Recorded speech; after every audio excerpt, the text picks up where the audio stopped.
Brought to you by GTA, your island, your network. Should she stay or should she go? A complaint filed with the Civil Service Commission challenging Republican senatorial candidate Amanda Blas' ability to run without resigning from her job. Elected officials, special or staff assistants to the governor, and legislative employees exempt from having to quit their jobs when they run for political office.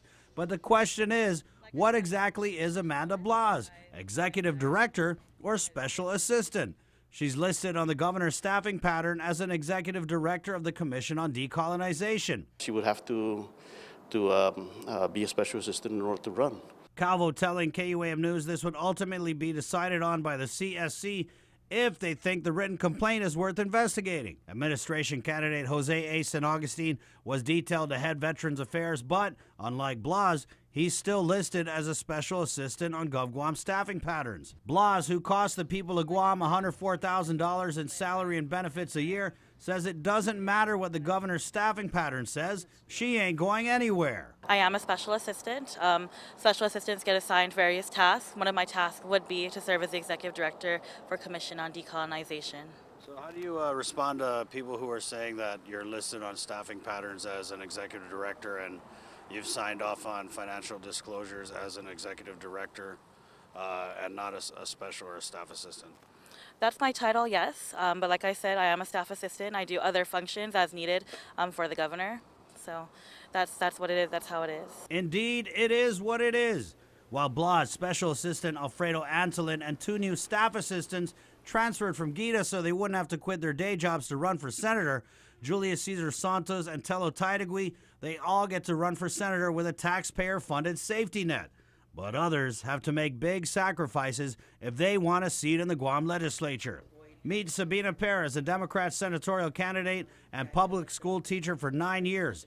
Perez had to resign from her job because of GovGuam rules that say classified employees have to quit if they want to run for political office. I basically gave up, pay, regular pay.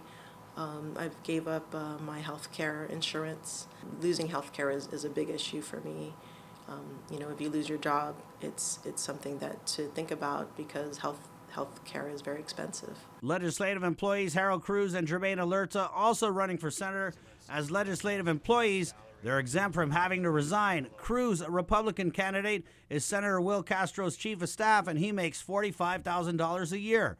Alerta, meanwhile, hired by Senator Talina Nelson in June. He tells KUAM News he's a part-time employee making $13 an hour. I was asked by Senator Nelson's office. I was sought out. I was working in the private sector, and I was asked to come in and help with some public safety issues. Alerta says the law should be revised to allow more freedom for GovGuam employees to run, and both Blas and Perez agree. Whatever they do, that's their prerogative, but I feel that, again, the playing field should be leveled. Calvo, meanwhile, says worst-case scenario for Blas is the CSC decides she's not a special assistant. She'll have to choose what's more important to her. Make a choice. The law is the law, and we'd have to abide by the law. For Guam's News Network, Chris Barnett reports. Brought to you by GTA, your island, your network.